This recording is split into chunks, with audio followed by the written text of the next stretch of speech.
Nesse bolo todo, a percepção da população dentro disso, a gente que vai falar já já aqui de popularidade dentro desse contexto. Reinaldo, vamos então aqui para esses dados do desemprego, já que a gente está nessa avaliação de popularidade do governo Lula. A gente teve a notícia hoje de que o desemprego no Brasil caiu para 6,4% no terceiro trimestre, terminado em setembro. Agora, essa que é a menor taxa para o período em 12 anos, de acordo com o IBGE, e a segunda menor taxa de desocupação da série histórica da PNAD contínua, iniciada em 2012. Cerca de 7 milhões de pessoas ainda procuram emprego, indicando uma melhora na comparação com as 8 milhões e 300 mil do mesmo período de 2023. A gente viu essa notícia, viu o presidente comemorando nas redes sociais também esses números, mas como a gente estava começando aqui, né, Tio Rei, embora como um todo a economia brasileira, os índices tenham melhorado no governo Lula, a gente tem essa questão justamente da percepção da população direta quando a gente se fala do reflexo dos dados, na aprovação do governo em si, e aí entram essa série de questões que a gente estava falando, né, questões de inflação, o preço dos alimentos diretamente, e como que esse reflexo se dá, então, Tio Rei? Como é que você viu, então, esses dados do desemprego e como que ele se amarra na conversa que a gente estava tendo aqui agora há pouco da aprovação do governo? Veja só, eu lembrei ontem aqui, foi ontem, foi. Eu lembrei ontem aqui uma matéria que saiu no Economist, de há 2 semanas, acho,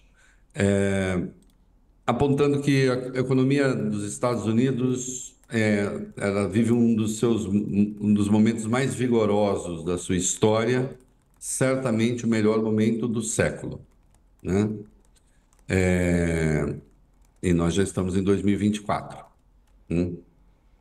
Com uma taxa de desemprego que está em torno de 4,3, 4,4%, a economia crescendo muito mais do que se esperava.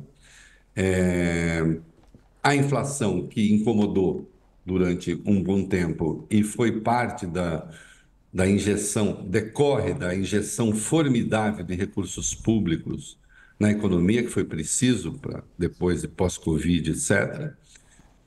Portanto, era um momento, era esperado que aconteça, mas a inflação já voltou para o seu leito, né? Então, a economia vive um dos melhores momentos da sua história.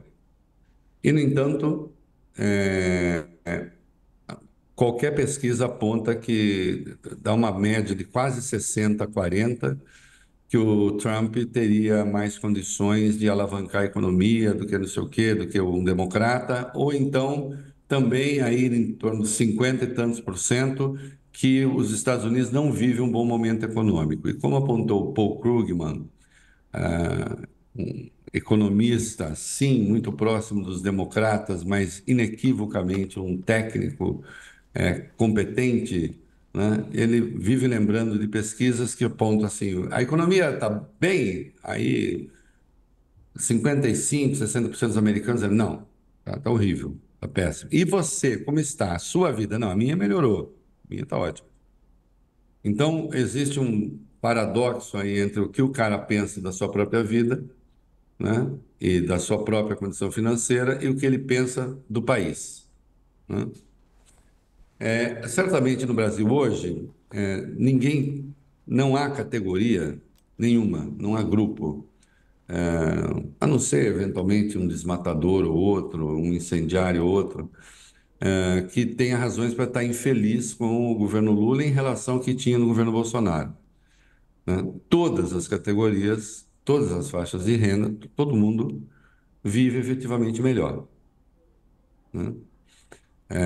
Tá aí, os números são absolutamente contundentes, né? E especialmente os mais pobres, que foram os que mais ganharam, né? Só que essa percepção não está clara ainda. Ela não se expressa com clareza. Há outros elementos além da economia. Então, um desemprego baixo assim, é claro que é uma excelente notícia para quem, em final de contas, estava desempregado e agora está empregado, né? Agora, ao mesmo tempo que é uma boa notícia e que nós poderíamos estar saudando isso, a gente tem uma pressão que vem dos mercados, que vem de uma compreensão sobre tudo isso, né? Não é que vem dos mercados existem, não estou querendo acabar com eles, mas vem de uma compreensão hegemônica nesses tais mercados de que o país vive uma situação muito grave, porque a economia estaria superaquecida, porque é preciso desacelerar, porque é preciso cortar gastos, porque a dívida pode explodir, porque a inflação, como o presidente do Banco Central fica participando de seminários e descendo a língua na equipe econômica, a inflação está desancorada, né? Que vem de uma sucessão de amarras em que o Brasil estava e com elas continuou para também pacificar o mercado. Eu estou entre aqueles que acham que nunca fez sentido o Brasil ter uma meta de inflação de 3%, não? É, o mundo hoje vive uma era inflacionária, né? Então, viveu, né? A nossa inflação de 3% é uma meta muito baixa. Agora é a que temos e não dá para mudar. Uma banda de 1,5 para lá ou para cá. Essa banda de 1,5, se está na banda de 1,5, era para estarmos pacificados. Mas está na banda de 1,5, mas ainda assim juros sobem. Então, nós vamos ter o juro vai continuar a subir, né? Não tem dúvida disso, né? Porque isso que se entende como uma coisa positiva, e né, para a população, o mercado está lendo como uma coisa negativa, né? Então, se diz, não, o Brasil tem o tal do hiato de produto. O Brasil está crescendo acima do seu potencial. Esse crescimento do Brasil é necessariamente inflacionário. O problema é que quando se fala isso, fica parecendo que a inflação está nos cornos da lua, mas ela não está, né? Ela não está. Então, há inclusive uma pressão para desacelerar a economia, né? O Banco Central está elevando o juro e continuará a elevar juro para desacelerar a economia. É isso que eles vão fazer. Esse mercado de trabalho que eu estou aplaudindo aqui, 6,4, o Roberto Campos Neto tratou como uma coisa negativa no seminário que ele fez aí há 2 dias, de que ele participou, né? Não, eu entendo a conta que ele faz. Desemprego, mais gente comprando, mais gente querendo comprar, risco de elevação de preço. Só que o nosso desemprego, o nosso desemprego não está como o americano em 4,5, 4,4, é 6,4, né? Classicamente, se considera que pleno emprego é quando você tem abaixo de 5%. Os Estados Unidos vivem uma fase de pleno emprego. Nós não vivemos uma fase de pleno emprego ainda, né? Então, também tem isso, né? Parece que há uma condição estrutural que condena a economia brasileira a ter desemprego na casa dos 8%. Aí, então, não haveria pressão, né? Então é uma equação muito difícil essa de equilibrar, né? Deveríamos estar todos aplaudindo e felizes com essa taxa de desemprego, né? Ser o segundo menor número da série histórica.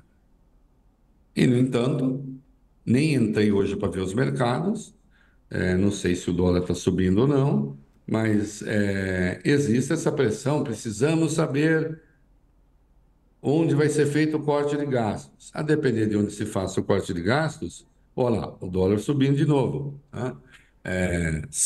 Quase 5,79. 5,80. Isso, quase 5,80, né? É uma coisa complicada, né? É uma equação Então, com. tem claramente uma aposta contra, enfim, o ordenamento econômico que aí está, né? Com certeza, uma equação complicada, como você falava por aí. E aí, nessa parte, quando a gente puxa para a percepção da população, muito ligada à questão de preços aumentando ou não, me lembra muito a frase da célebre economista, da Maria da Conceição Tavares, de que ninguém come PIB, né, tio Rei? A gente come comida, e aí é nessa questão, quando a gente analisa dados econômicos, a gente trazer aqui para a realidade é muito importante. Reinaldo, Mas continuando, de qualquer modo, só uma observação por sobre favor. isso, né?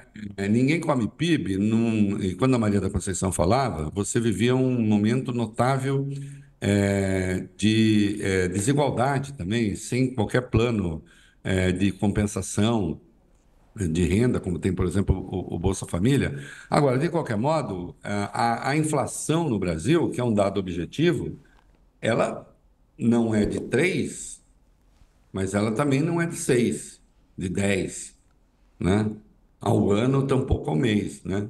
Uma inflação que está aí na casa, em 12 meses, de 4,55 expectativa, se for isso, do Boletim Focus, não é uma inflação ao ano, não é uma inflação, está longe de ser uma inflação desesperadora, né?